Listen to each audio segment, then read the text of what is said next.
Next week on the show, we've got some great stuff coming up. Starting on Monday, I will be interviewing John White. We will talk about what happened to the Republican Party. It's sort of obvious that something has gone wrong because Donald Trump is the Republican nominee, presumptive.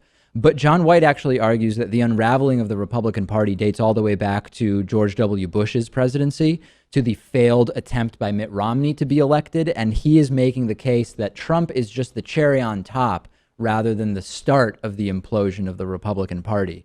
On Tuesday, we are going to have our special on the authoritarian left. And Jeff Cohen, who is pictured here, he may or may not have an opinion on that. He'll be interviewed later in the week. But on Tuesday, we will have our special on the authoritarian left. We are going to talk about how the entire regressive left thing is often criticized as a way merely to criticize Muslims and feminists. And I am going to explain to you that that is far from it. We're going to sort of throw out the term regressive left and really talk about authoritarianism on both the left and right.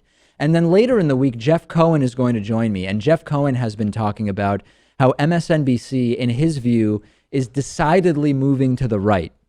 He will tell us how we can notice this. He will also tell us why this is happening. And then lastly, on Friday, we will revisit my interview with Floyd Brown. Floyd Brown, back during 2012, was really angry about the type of attention that the Republican primary was getting.